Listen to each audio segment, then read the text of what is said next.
Hi, hello all. Welcome to our channel Naavin Rusi. இன்னைக்கு நம்ம பார்க்க போற ரெசிபி உருளைக்கிழங்கு சிப்ஸ். வாங்க எப்படி பண்றதுன்னு பார்க்கலாம். தேவையான பொருட்கள் இது மாதிரி உருளைக்கிழங்க நல்லா தோல் சீவி தண்ணியில போட்டு வச்சுக்கோங்க. பொரிக்கிறதுக்கு எண்ணெய், அப்புறம் இது வந்து பெருங்காய பொடி, இது ஆப்ஷனல் தான், வேணும்னா போட்டுக்கலாம். சால்ட்டு, இது வந்து மிளகாய் பொடி. வாங்க இது எப்படி பண்ணுறதுன்னு பார்க்கலாம். இப்போ நம்ம இந்த உருளைக்கிழங்கை எடுத்து சிப்ஸ் சீவலில் இது மாதிரி சீவிக்கலாம். சீவிட்டு தண்ணியில் போட்டு நல்லா 2-3 தடவை வாஷ் பண்ணணும். இதை ஃபுல்லாக சீவிட்டு உங்களுக்கு காமிக்கிறேன். இப்போ பார்த்தீங்கன்னா நான் ஃபுல்லாக சீவி இது மாதிரி தண்ணியில் போட்டுட்டேன்.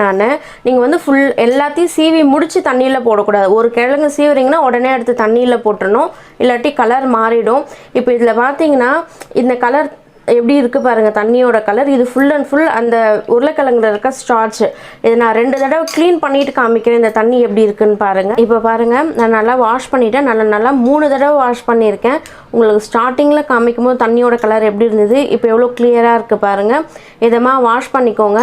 நீங்கள் 3 தடவை வாஷ் பண்ணும்போதே இந்த ஸ்லைஸ் பார்த்திங்கன்னா நல்லா திக்காக தெரியும் உங்களுக்கு, வாஷ் பண்ணும்போதே தெரியும் உங்களுக்கு. இப்போது இந்த தண்ணியை வடிகட்டிட்டு நான் ஒரு பாத்திரத்தில் உப்பு தண்ணி வச்சுருக்கேன். அதில் வந்து இது எல்லாத்தையும் அப்படியே ட்ரான்ஸ்ஃபர் பண்ண போகிறேன். இந்த உப்பு தண்ணியில் பார்த்தீங்கன்னாக்கா நான் நிறைய தண்ணி எடுத்துக்கிட்டேன். இதில் அதுக்கேற்ற மாதிரி உப்பு போட்டுட்டேன். நீங்கள் வந்து இது உப்பு கரைஞ்சதுக்கப்புறம் கொஞ்சம் எடுத்து வாயில் விட்டு பாருங்கள். உங்களுக்கு உப்பு டேஸ்ட்டு தண்ணிக்கு கரெக்டாக இருந்துச்சு அப்படின்னாக்கா இன்னும் கொஞ்சம் உப்பு போட்டுக்கோங்க. உப்பு போட்டுட்டு இதில் இருக்க தண்ணியை நல்லா இது மாதிரி வடிச்சிட்டு அப்புறம் எடுத்து இதில் போடுங்க. இப்படி போட்டு ஒரு 15 to 20 minutes இது நல்லா இது தண்ணியிலேயே இருக்கட்டும். அதுக்கப்புறம் நம்ம இது எண்ணெயில் போட்டு பொரிச்சு எடுக்கலாம். இப்படி பண்ணுறதுனால நீங்கள் தனியாக சால்ட்டு போடணும்னு அவசியம் கிடையாது. இன்கேஸ் வந்து நீங்கள் இந்த உப்பு தண்ணியில் போடலை அப்படின்னாக்கா, நான் அதனால தான் முன்னாடியே உங்களுக்கு சால்ட்டு காமிச்சேன். பொரிச்சு எடுத்துகிட்டு அப்புறம் கூட நீங்கள் சால்ட்டும் காரமும் போட்டுக்கலாம். சில டைமில் வந்து இந்த உப்பு தண்ணியில் போட்டும் சிலருக்கு உப்பு தேவைப்படும். அது மாதிரி டைமில் நீங்கள் எக்ஸ்ட்ரா சால்ட்டு போட்டுக்கலாம் நீங்கள் மேலே காரப்பொடி போடும்போது.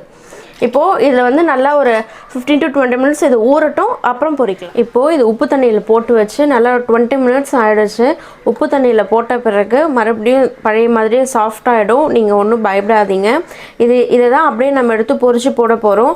ஃபஸ்ட்டு அப்படியே எண்ணெயில் போடாமல் இதை மாதிரி ஒரு கொலண்டரில் கொஞ்சம் எடுத்து வடிய விட்டுக்கோங்க. இப்படி வடிய விட்டு ஒரு 2 seconds நல்லா இது மாதிரி தட்டிட்டு எண்ணெயில் போட்டுடுங்க. இப்போ நான் எண்ணெயும் சூடு பண்ணிட்டேன், அது சூடாகிட்டுருக்கு. இது இப்போ எண்ணெயில் போட்டு பொரிச்சு எடுக்கலாம். இப்போது எண்ணெய் நல்லா சூடாகிடுச்சு. நான் வடிகட்டினேன் இல்லையா, அதை எடுத்து நான் அப்படியே இதில் போடுறேன். இது ஒன்று சேர்ந்துருந்தாலும் பிரச்சனை இல்லை. இது எண்ணெயில் போட்ட உடனே பிரிஞ்சிடும். போட்டுட்டு இது மாதிரி கரண்டியில் தள்ளி விட்டிங்கன்னா எல்லாமே தனித்தனியாக பிரிஞ்சு வந்துடும். ஒன்று போட்டுட்டு அடுத்து நெக்ஸ்ட் பேட்ச் போடுறதுக்கு அதே மாதிரி கொலண்டரில் எடுத்து போட்டுக்கோங்க. அது தண்ணி வடிஞ்சிட்ருக்கும். இது கொஞ்சம் டைம் எடுக்கும் இது நல்லா பொரிஞ்சு வர்றதுக்கு. ஏன்னா இத்தனை நாள் தண்ணியில் இருந்துச்சு இல்லையா, அதனால் இது நல்லா பொரியணும். ஃப்ளேமை வந்து ரொம்ப ஹை ஃப்ளேம்லேயும் வைக்காதீங்க, ரொம்ப லோ ஃப்ளேம்லேயும் வைக்காதீங்க. மீடியம் ஃப்ளேம்லேயே வச்சு இது பொரிஞ்சிட்ருக்கட்டும்.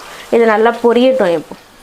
இப்போ பாருங்கள், இது நல்லா அந்த பபிள்ஸ் எல்லாம் அடங்கிடுச்சு. அடங்கி இது மாதிரி எடுத்துக்கோங்க. இது வந்து கொஞ்சம் செவந்துடுச்சு. நீங்கள் பபிள்ஸ் அடங்கின உடனே எடுத்துடுங்க. எடுத்துட்டு ஒரு 2 minutes விட்டுட்டு அதுக்கப்புறம் காரப்பொடி போடுங்க. இப்போ இது பாருங்கள் எப்படி இருக்குது அப்படின்ட்டு. உங்களுக்கு இது மாதிரி பண்ணும்போதே இந்த சவுண்டு கேட்கும் உங்களுக்கு. பாருங்கள், எல்லாத்தையும் இப்போ பொரிச்சாச்சு. இந்த சவுண்டே உங்களுக்கு சொல்லும் இது எவ்வளோ கிறிஸ்பாக இருக்குது அப்படின்ட்டு. நான் இது உப்பு தண்ணியில் போட்டு வச்சு தான் வந்து பொரித்தேன். இருந்தாலும் எங்களுக்கு லைட்டாக உப்பு தேவைப்படுது. ஸோ அதனால் இப்போ கொஞ்சமாக சால்ட், இங்கே பாருங்கள் கொஞ்சம் தான் எடுத்துக்கிறேன் நான், ரொம்பலாம் எடுக்கலை. அதுக்கப்புறம் காஷ்மீரி ரெட் சில்லி பவுடர், இதையும் வந்து காரத்துக்கு ஏற்ற மாதிரி போட்டுக்கோங்க. இது வந்து நீங்கள் காரம் இல்லாமலேயும் அப்படியே கூட யூஸ் பண்ணிக்கலாம். வேணும்னாக்கா பெருங்காய பொடி போட்டுக்கலாம். பெருங்காய பொடி ஆப்ஷனல் தான். சிலருக்கு வந்து பெருங்காய பொடி வாசனை பிடிக்காது. போட்டுட்டு இது மாதிரி நல்லா இப்படி ஷஃபிள் பண்ணி விட்டிங்கனாக்கா அது எல்லா இடத்துலையும் கலந்துடும்.